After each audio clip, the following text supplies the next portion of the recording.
Good evening, ladies and gentlemen, and welcome to a brand new Let's Play series. This is Lichdom Battlemage, made by a small indie team called Xavient. Just Xavient. Starts with an X. I don't know if it's a hard X or a soft X, or even if those are real things. Anyway, it's a fantastic game. We'll talk about it a bit more once we get going, and the game has dreadfully long load times, so that'll give us a chance to chat. But, yeah, I'm really excited about this game. I've been following it for a while. The idea has really intrigued me, and I've been just like itching to get my fingers on this for a while. It was in early access on Steam. I did not play the early access version. I've kind of been holding off until the full thing came out, and guess what? It's out. So we're gonna dive right into it. It's all about being a mage and like a real super badass like Dungeons and Dragons, wrecking everything with their mind and throwing fire and obliterating their enemies, that sort of mage. Not the kind of like hang back and try not to get hit and pop off little arcane missiles sort of mage. No, none of that nonsense. You'll see once we get going here. So first we're going to choose a name. And I'm going to go with Dinah here. You will learn why in a moment, maybe. It should be a throwback. Anybody should know where I'm going with this if you are familiar with Baldur's Gate. So yes, it's about being a mage, and it's about being an offensive battle mage. You don't have to deal with like mana or cooldown times or any of that sort of nonsense. It's you get to run around and light enemies on fire and freeze them and zap them and stuff. It's a blast. I've played a little bit of the game. I played up kind of towards the end of the first area, and I'm addicted, and I want to see this one all the way through, so I figured, you know, why not record it and bring you guys along for the ride?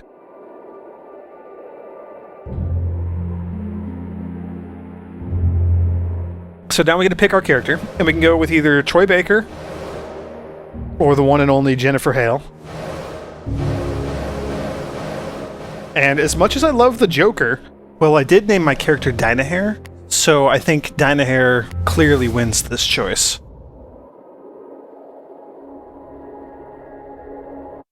You finished my necklace. It took you long enough. Only because you're so picky about details.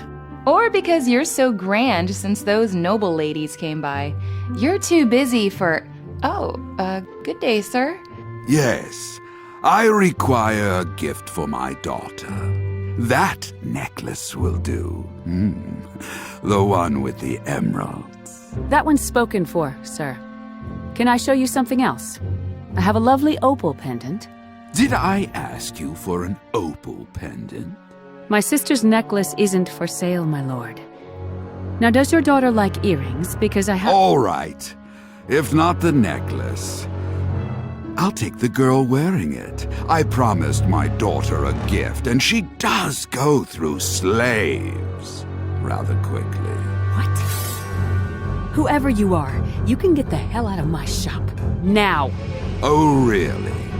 Captain Rogero, why don't you show our friend here what happens when people displease me?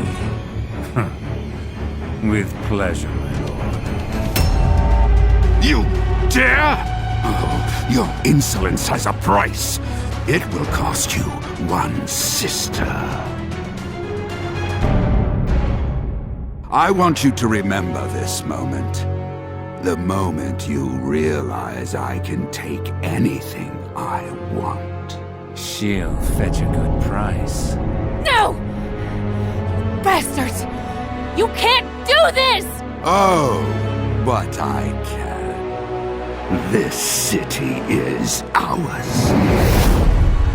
By the way, fun little side point that I need to make here. The voice of that evil count guy, it's the dragon from Dragon's Dogma. They came in the night, like parasites, feeding off the life of the people. The cult of Malthus, a group bent on chaos and destruction, cast a spell over the land, your home. The spell creates a fugue-like state that makes people easy prey. I've traveled a great distance to face my old enemy, but I need a weapon, someone with the strength to wield my magic. That someone is you. Now wake up. Wake up, my dragon.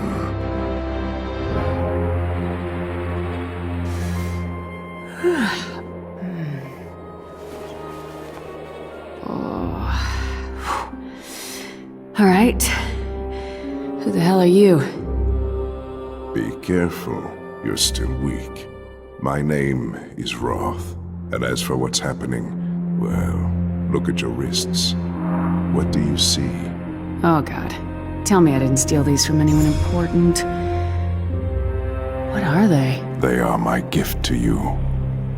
With them, you will wield unlimited power. Leave us. Yeah, sure. Wait. What the hell's going on? Come. I will tell you more as we walk. What do you remember of your old life? Before or after Count Shax destroyed it? He and Rogiro kidnapped my sister. After that, everything gets fuzzy. That was the spell. Count Shax is part of the cult of Malthus. They engineered this. Hold up. Ah!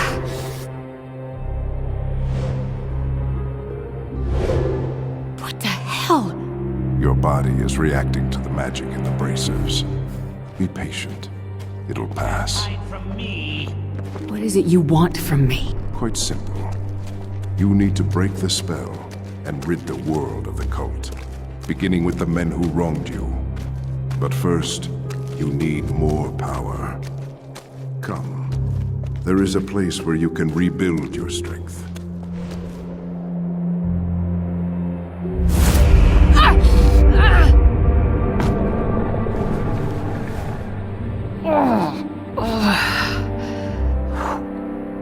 The bracers are purging your body of the cult's magic. It's unpleasant, I know, but necessary. Your very presence awakens the city, but not enough to break the spell. I'll show you. Just see what the night holds. Your first arcane sigil is fire, the essence of destruction. Now be still. This might hurt a bit.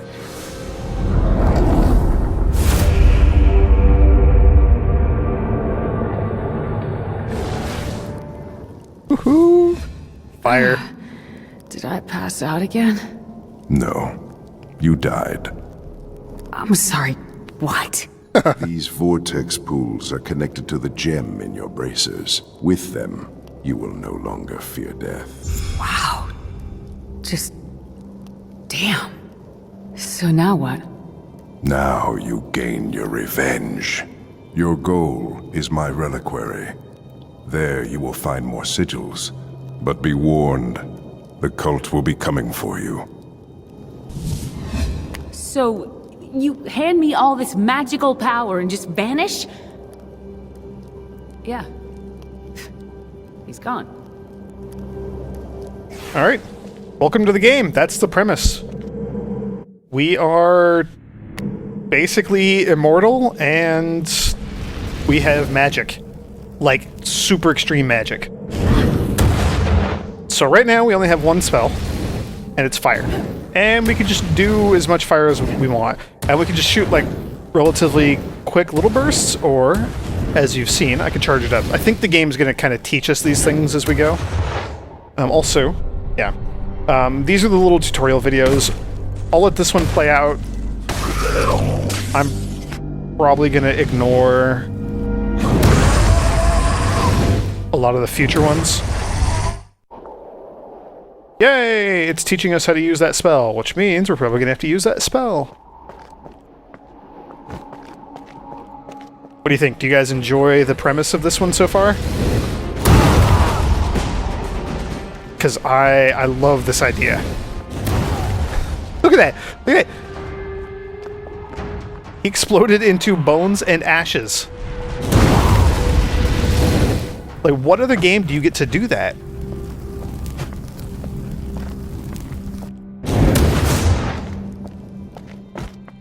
Alright, and I think we get our next spell in a moment here.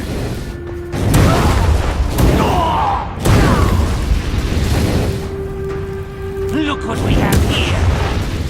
I should point out, the game has, like, auto-targeting, but it's actually pretty functional. Like, I don't really have to worry about aiming my spells. There's no crosshairs or anything. It just... it knows what I want to kill, and it kills that thing. Can I skip this? I'm going to skip it. Barrier spell can be used for both attack and defense. Use it well. Roth? How the hell are you talking in my head? And we thought Minsk was the crazy one. So now we get our second spell, which is the only spell that we have right now. I can't shoot fire out of my right hand, but boop, we can block. So when I block, You hear that?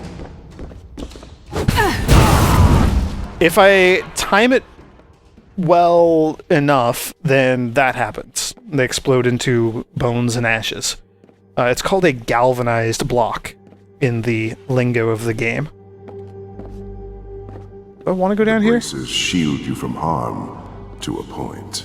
Death will come once all 3 wards are drained. So he's talking about the 3 health bar, shield bar things that we have in the bottom left-hand corner. So that's a galvanized block. So when I use the block here, you'll notice for a second it's on fire, and then after that I'm just holding that glyph in front of me. When it's on fire like that, boop, that, as long as that fire lasts, that is kind of my window for a galvanized block. So if an enemy hits it and it's on fire like that, that's what the explosion is. And when I get that galvanized block, it completely negates damage. If I don't do a galvanized block, if I just do this, boop, I take less damage, but I still take damage, and it didn't explode. So it's all about trying to time the block, but I found it's pretty generous with the timing, which is awesome. Like, it gives you an actual decent-sized window for casting those. Area of effect, it's just what it sounds like. This pattern will defeat your enemies from afar. With it, you can lay waste to an area and all those inside. Ha! Get out of my way. So I haven't really talked about the charging, but you can charge things up. So like, I could do that was the charged version. If I do the uncharged version, I can just boop, and that does damage. The charged version is a guaranteed critical hit, so it does a bunch of extra critical damage.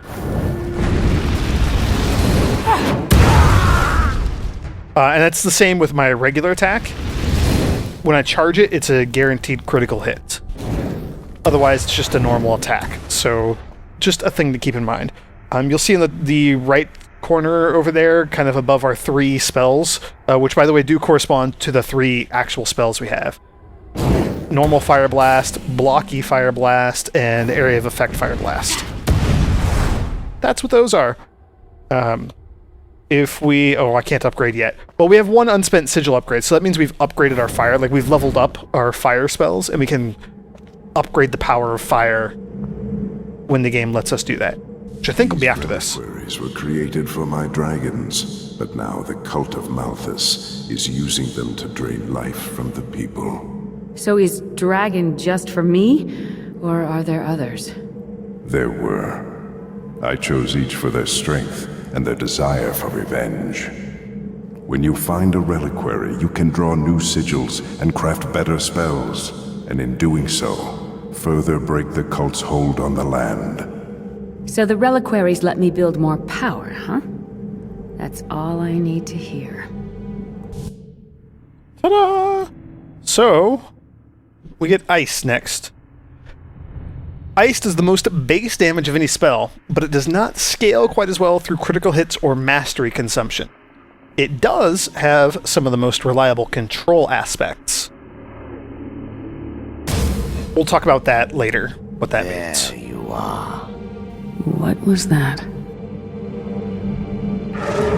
For now, we gotta deal with whatever that is.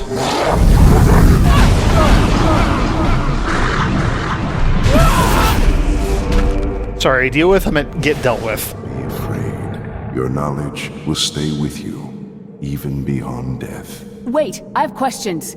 What was that? Some kind of demon? Roth? Roth! Damn it!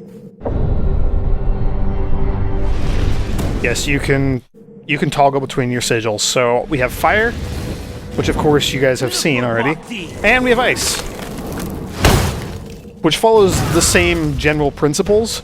The interesting thing about ice is that it's geared towards control, at least right now, the spells that we have. Meaning, when I blast an enemy, they freeze. And same with if they get caught in the ice explosion from that, or the ice area of effect attack from this. Stay down! When they're frozen... Oh, that was bad. Here, let's do one of these. You don't look like a dragon to me! Boop. When they're oh, man. Can I... No. The game's kind of Dark Souls-y in that when you like try to go in your menu or something, it doesn't pause, it just keeps going.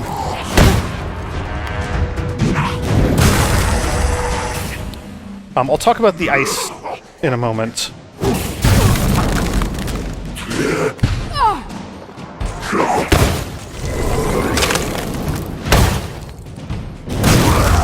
Count Shax is not here, but someone else is.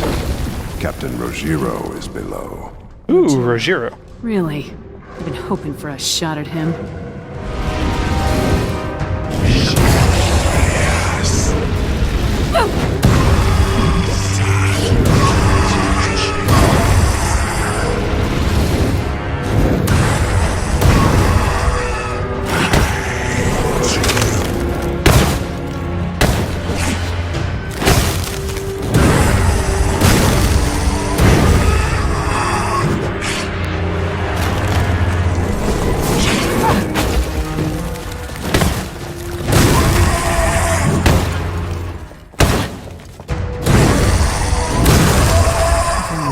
But the dead.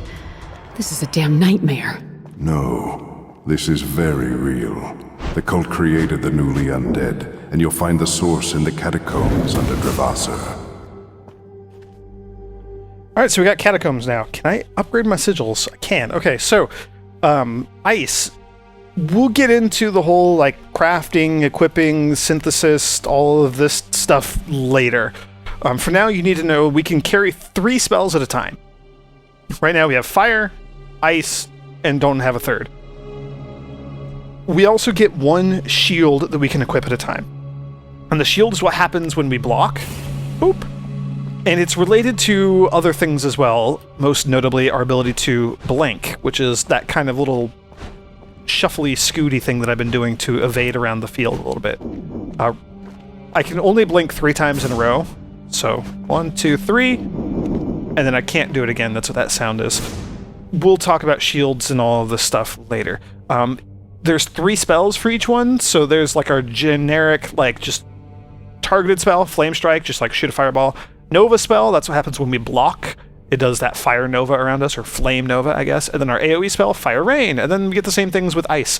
The shape of each of these spells tells what its focus is. So these ones have like the little spiky blade things poking out here. That means that they're focused for damage. So these are all just like straight up do lots of damage spells. These ones on the ice, though, they're kind of curvy like that. That means that they're focused for control. So that's why they're freezing everything.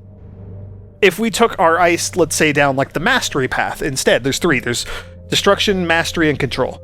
You can see that they're down here. There's a little key that also shows you. And mastery is kind of pointy, like little arrows, rather than the kind of fat axe blade things that we got going on there. Mastery does some sort of like global debuff. So like if we had, let's say, mastery ice spells, when we hit an enemy, they would emit a freezing aura, and that aura would slow down all the enemies around them. So good for, like, mastery is really good for like big groups, right? And kind of crowd control. And control is too, and destruction is good for just crowd control through incineration, destroying them. So we'll get into all that stuff later on. The interesting thing about the control spells here that we got for ice, if we go in here and we look at them, and we can look at all the details of these things, basically it's notable for doing stored damage. So when we freeze an enemy, it stores up a bunch of damage, and they take that damage when we shatter the freeze through another attack. So that's why I'm spending a lot of time freezing the enemies and then hitting them with fire, because then they're taking the fire damage and the stored ice damage. It's actually like a really cool little forced combo thing. When when they have the stored damage, it even specifies in here, 114.6 stored damage, which is applied when the freeze is broken by a non-ice direct damage. So that's actually pretty gosh darn cool. So that's what's going on there. And that would break even if we, zap them with lightning or anything. It doesn't have to be fire, just they need to take non-ice damage. So it's a pretty cool system. There's a lot of complexity here. And we only have 2 different sigils, 2 different elements to deal with right now. And we're going to be getting presumably a bunch more. It looks like there's a bunch of slots in your inventory for holding different sigils, and you have to kind of decide to mix and match and what you want to do with them. Not to mention the fact that the crafting system is just what it sounds like. You're a mage. You craft new spells. Like, oh man, I love that idea. I love it. Oh man, it's so good. It's so revolutionary in that it's how you've always pictured a real badass archmage or battlemage would be. How are you awake? Damn it! Rashiro! How the hell did he do that? Also, Rajiro can teleport. So that sucks. Other thing that I forgot to do when we were back here. So our sigil upgrades. So for fire, does it tell us here? It'll tell us a little bit about it. So fire 2, leveling goals active, the sigil's focus. So you can only level up the spell if you have it equipped, right? Makes sense.